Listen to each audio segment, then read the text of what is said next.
Alors, bonjour tout le monde. Mon nom est Véronique Marchand, je suis directrice de la FEPEC. Aujourd'hui, pour nos capsules vidéo, j'ai le privilège d'accueillir M. Jérôme Leriche. Alors, Jérôme, est-ce que tu veux prendre un instant pour te présenter, s'il te plaît? Oui, bonjour. Donc, Jérôme Leriche. Moi, je suis enseignant au Cégep de Sherbrooke et je représente aussi les collègues en éducation physique de niveau collégial au niveau du ministère de l'Éducation. Et tu les représentes parce que tu as été élu parmi ces collègues-là, exact? Oui, parce qu'en fait, à la différence du primaire et du secondaire un petit peu, c'est qu'au collégial, on a vraiment des organes qui sont prévus pour ça au niveau du ministère. Donc, on doit avoir une courroie de transmission entre les enseignants et le ministère de l'Éducation parce qu'on est dans le volet post-secondaire. Et donc, on a une élection aux 2 ans. Les enseignants d'éducation physique se regroupent. Et donc, moi, j'ai été élu pour un mandat de 2 ans. En fait, là, ça va être ma 6e année l'année prochaine que je fais ce rôle-là. Donc, on travaille évidemment conjointement aussi avec la FEPEC, mais en fait, on travaille souvent sur des mêmes enjeux. On discute très, très, très régulièrement parce que, on y reviendra peut-être un petit peu plus tard, là, mais on a des choses évidemment communes, des enjeux qui sont communs. Puis aussi, ça permet de garder le contact avec le primaire, le secondaire aussi, parce qu'évidemment, nos étudiants, ils arrivent du primaire et du secondaire, donc c'est intéressant d'avoir un petit fil rouge entre tout ce monde-là. Effectivement, le continuum en éducation physique, il est très important. Est-ce que tu peux parler, Jérôme, de l'éducation physique au collégial? C'est quoi? Combien de cours on a à faire? Est-ce que c'est obligatoire, etc.? En fait, quand on parle d'éducation physique au cégep, souvent même ou avec des personnes autour de la table, quand on a des soupers de famille, ça varie un peu parce que dans le temps, il y a eu, certains, avant 94, avaient eu 4 cours. Après ça, il y en a eu qui en ont eu juste 2, d'autres qui en ont eu 3. Donc là, aujourd'hui, il y a 3 cours obligatoires en éducation physique. Ces cours-là aussi comptent dans la quotaire. Ça, c'est un élément qui est important parce que les évaluations, à ce moment-là, sont vraiment déterminantes pour certains étudiants qui sont dans des programmes notamment contingentés pour l'université après.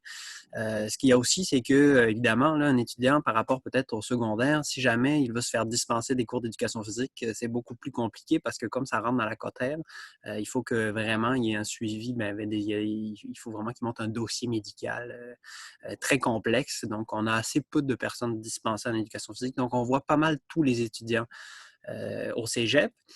Les cours, il y en a 3 qui sont obligatoires, qui sont répartis différemment selon les programmes, mais grosso modo, le premier cours, il s'appelle Activité physique et santé. C'est un cours de 30 heures qui permet à l'étudiant de faire un bilan de où il en est dans ses habitudes de vie. Pourquoi? Parce que quand on arrive au cégep, souvent tout change, on déménage, souvent on commence à se faire à manger, on doit prendre en charge son entraînement, parce que des fois au secondaire, il y a une structure qui encadre beaucoup les activités parascolaires, entre autres.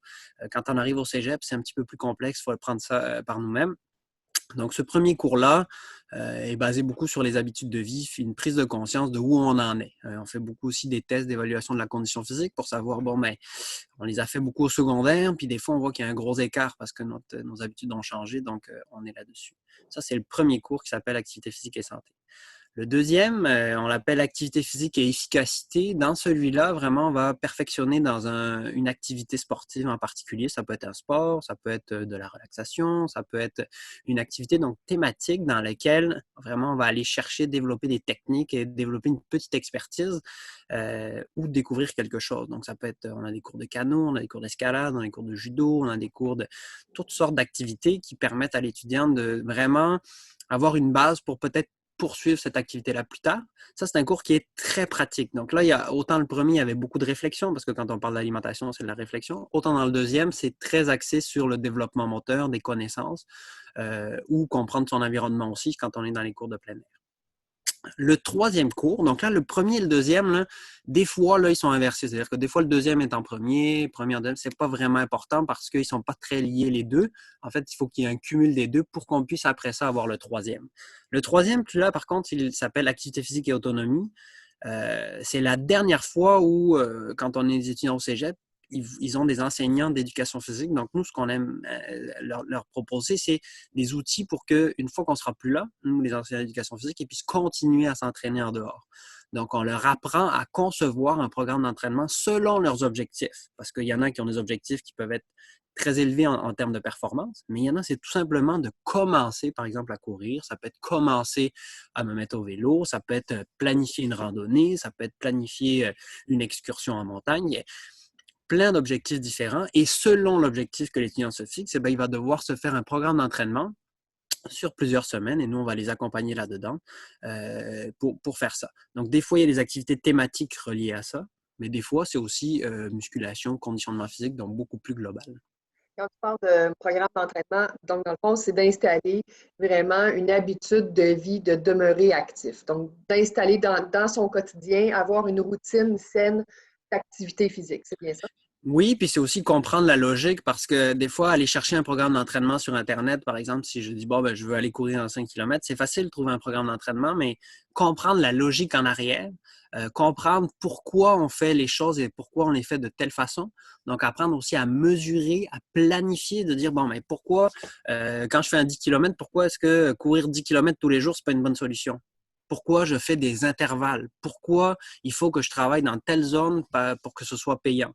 Ça, on parle pour la course, mais ça peut être pour autre chose. Si je fais un programme qui est plus pour travailler ma souplesse, combien de temps je dois m'étirer, quel exercice, qu'est-ce qu'il faut que je fasse avant.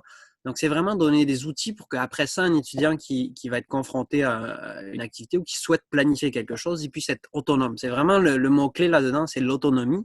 Donc, oui, il y a un volet qui est aussi théorique, c'est pour comprendre un petit peu la composition au niveau cardiovasculaire, quand on fait un exercice, ça a quel impact au niveau physiologique, etc. Dis-moi, Jérôme, est-ce qu'il y a actuellement au collégial des enjeux qui sont liés aux cours d'éducation physique, tant pour les élèves, mais aussi pour les enseignants? Vu que la REPEC travaille à maintenir la matière éducation physique à l'école, mais travaille aussi à une éducation physique de qualité. Est-ce que tu peux nous parler peut-être des différents enjeux qui sont vécus par les enseignants et les élèves au cégep? En fait, en ce moment, une des difficultés que l'on a, nous, puis on est en termes bon, on était en période de négociation avant le COVID-19 de convention collective, puis une des choses qu'il y a, là, nous, au Cégep, ça s'appelle le calcul de la CI, la charge individuelle, qui est un calcul qui, en gros, détermine combien le Cégep reçoit d'argent en fonction du nombre d'élèves qu'il a dans son établissement. Le problème, c'est que ce calcul-là, il date d'il y a très longtemps pour les cours d'éducation physique. Et donc, il se base sur le fait que les cours d'éducation physique étaient exclusivement pratiques. Donc, on a parlé tout à l'heure de l'ensemble 2, activité physique et efficacité. Donc là, il est très pratique. Et c'est vrai que dans ces cours-là, il y a un petit peu moins de correction pour l'enseignant parce que c'est un cours qui est très pratique. Mais actuellement, je te les ai présentés tantôt, on parlait de activité physique et santé et le dernier, autonomie. Quand on demande à un étudiant de faire un bilan alimentaire, ça amène de la correction. Quand on demande à un étudiant de concevoir un programme d'entraînement dans l'activité physique et autonomie, ça amène de la correction parce que l'enseignant, pour valider si le programme il est logique, évidemment, il va falloir qu'il analyse si les décisions sont bien prises par les étudiants. Donc, ça amène des volets de correction qui, pour l'instant, ne sont pas pris du tout en compte dans le calcul des salaires des enseignants. Donc, ce que ça a comme impact, c'est que pour essayer d'être rentable, les cégeps nous mettent énormément d'étudiants, enfin, pas énormément, mais nous mettent un nombre d'étudiants qui est de plus en plus élevé dans nos groupes. Et là, on commence à avoir des problématiques, notamment avec des cours dans lesquels, pour des raisons de sécurité, il nous faut garder des ratios plus faibles. On pense aux cours d'escalade, par exemple, tous les cours de plein air, dans lesquels les enjeux de sécurité, le ratio prof-élève, si on veut avoir une activité qui est sécuritaire, il faut qu'on ait des ratios qui soient raisonnables. Donc, ça, c'est un enjeu qui est important. Un autre enjeu aussi que l'on a, c'est tous les cours à distance. En ce moment, on le voit, là, on est en train de faire énormément d'adaptations dans nos cours pour essayer d'accommoder nos étudiants. On pourra peut-être y revenir, mais il y a quand même une volonté de la part des cégeps de mettre beaucoup de cours en ligne. Et ça, nous, on craint énormément que ça amène certaines dérives. Pourquoi? Parce que, encore une fois, il y a des enjeux qui sont de sécurité.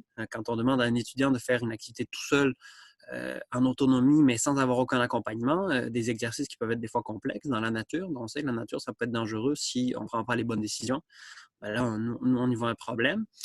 Puis, on y voit aussi une espèce d'inéquité parce que quelqu'un qui a grandi dans une famille dans laquelle l'activité physique a toujours été valorisée, qui a eu l'occasion d'aller, qui a un vélo, qui a été tout le temps eu l'occasion d'aller jouer dehors, il a un bagage moteur ou une littératie physique qui est très développée, alors qu'on a certains étudiants qui arrivent avec beaucoup de lacunes. Et dans nos cours, ce que l'on fait, nous, le prof d'éducation physique, c'est qu'il va accompagner tous les étudiants. Quand il les a en présentiel, il est capable de différencier ça. Quand on a un cours en ligne, c'est très difficile d'aller accompagner les étudiants là-dessus. Et aussi, ce à quoi on se confronte en ce moment, c'est qu'il y a des grandes inégalités dans l'accès à du matériel adéquat. pour faire des cours en ligne. En ce moment, on a des étudiants, puis c'est toujours pareil, c'est nos étudiants qui sont souvent les moins fortunés, ceux qui ont le plus de difficultés, des fois au niveau financier, qui se retrouvent à avoir les moins belles opportunités de réussir ces cours-là, parce que, encore une fois, l'enjeu financier vient les pénaliser. Puis dans les choses que l'on voit aussi, c'est que nous, on touche des volets de la santé dans les cours, hein, donc on voit activité physique et santé.